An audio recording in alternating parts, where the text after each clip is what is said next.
በ40 ሄክታር መሬት ላይ አርፏል። ከ3 እስከ 4 ሺህ ሰዎችን የሚያዝ አቅም ያላቸው 2 ትልልቅ አዳራሾችንም ያካተተ ነው። ሌሎቹን 8 መካከለኛ አዳራሾችን ሳንጨምር ማለት ነው።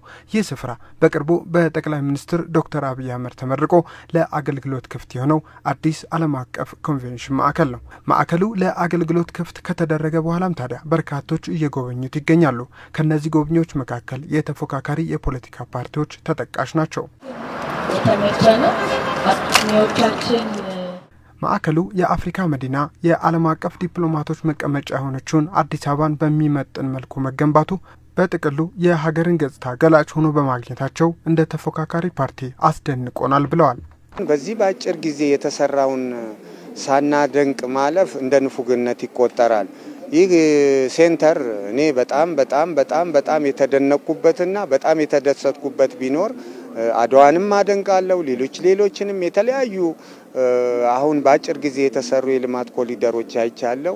እጅግ ተደምሜበታለሁ። አዲስ አበባ ያው ብዙ ስቴክሆልደር ያለው ነው። አዲስ አበባ ነዋሪ ያለ የአፍሪካ መዲና ነው። የዓለም አቀፍ ተቋማት መገኛ መቀመጫም ነው። ስለዚህ ከዛ አንጻር ይሄን ሊያንጸባርቁ የሚችሉ ትልልቅ ተቋማት ያስፈልጉታል እና ከዛ አንጻር ይሄም አንዱ ጅማሮ ነው። እጅግ በጣም ጥሩ ነው። ያንን ዓለም አቀፍም አህጉር አቀፍም እንዲሁም ደግሞ በትልቁ ደግሞ ሀገራችንንም ውስጥ ያሉ ትልልቅ አምራችና አገልግሎት ሰጪ ተቋማትን በአንድ ቦታ ላሰባስብ ብትል ያን የሚሸከም የለም። አሁን እስከ ቅርብ ጊዜ ድረስ ሚሊኒየም አዳራሽ ነው ጥቅም ላይ የሚውለው። ያም ቢሆን በጣም በሆነ ዘርፍ ላይ ተከፍለህ ካልሆነ በስተቀር አይችልም እና ከዛ አንጻር ጥሩ ነው ማለት ነው። እንደዚህ አይነት ግንባታዎች የሀገሪቷ ጥሩ ገጽታ ገላጮች ናቸው። ምክንያቱም ሁሉ ነገር እዚህ የተሟላ ነው። ከመኪና ፓርኪንጉ፣ ከምኝታው፣ ስብሰባ አዳራሹ፣ ከሬስቶራንቱ ኤቭሪቲንግ እዚህ የሚገኝ ስለሆነ ከዛ አልፎ ደግሞ የሀገራችን ምርቶች እዚህ ጋር ሁሉም ደስ ባለው ገዝቶ የሚሄድበት እጅግ በጣም ግዙፍ ስታንዳርዱን የጠበቀ ለኢትዮጵያ ይመጥናታል የሚባል የመጀመሪያው ትልቁ ማዕከል መሆኑን አይቻለሁ። እንደዚህ አይነት የልማት ስራዎች ለትውልድ ተሻጋሪ በመሆናቸው ድጋፋችንን አጠናክረን እንቀጥላለን ያሉት የፓርቲዎቹ ተወካዮች መንግስትም የመሪነት ሚናውን በትክክል መወጣቱን ማሳያ ነው ብለውታል። አሁን ያለው ገዢ መንግስት ቢወርድ ሌላ ቢመጣ ሊገለገልበት አገልግሎት ሊሰጥበት የሚችል ነው። የሚሻሻል ነገር ካለው እንዲሻሻል ከማገዝ ከመስጠት ባሻገር ሌላ ለምን ሆነ ለምን ተሰራ የምትለው አይደለም። ሌሎች ሀገሮች እንሄድ እንዲህ ያለ ማዕከል አይተን ነው በጣም ተቆጭተን ነው የምንመጣው። በጣም ተናደን ነው የምንመጣው። ነገር ግን በጥቂት ጊዜ ይሄንን ኮንቬንሽን መስርተን ተረባርበን እዚህ ደርሰናል።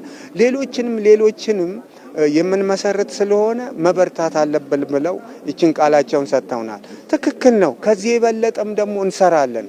አቅሙ አለን፣ ሀብቱ አለን፣ መሬቱ አለን፣ ህዝቡ አለን፣ ወጣቱ አለን።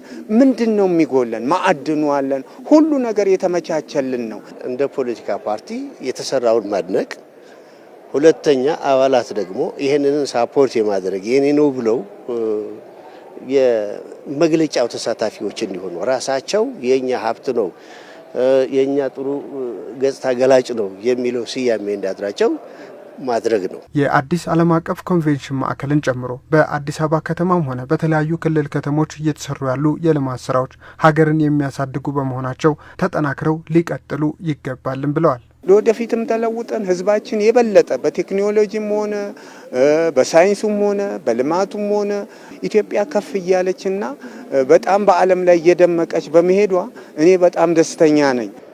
ጥሩ እይታ አለ፣ ጥሩ ወይዘር አለው።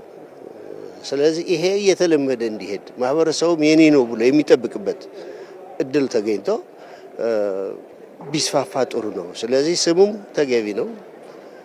የተሰራው ስራም የሚመሰገን ነው። ለኤርፖርት በጣም ቅርብ ነው። ከቅርብ አልፎም ደግሞ ሴኩሪቲ ካሜራ የተገጠመለት ሰንሰለት ነው። ከዛ በዘለለ ደግሞ ሆቴል አለ። በጣም የደነቀኝና የገረመኝ ነገር ከሆቴል ጋር የተሳሰረ መሆኑ ከአፍሪካም ይሁን ከዓለም አቀፍ ሊመጡ የሚችሉ ኤግዚቢሽን አዘጋጆች ኦር ኮንፈረንስ ተሳታፊዎች ሌላም ምቹ ሁኔታዎች አሉ። ምቹ ሁኔታዎች ጎን ለጎን አካባቢውን ጭምር አካባቢው አንደኛ ስታንዳርዱን የጠበቀ መኖሪያ ቤት ጭምር ያለው ትልልቅ ኢቨንቶች ሊያዘጋጁባቸው የሚችሉ ማዕከል ነው።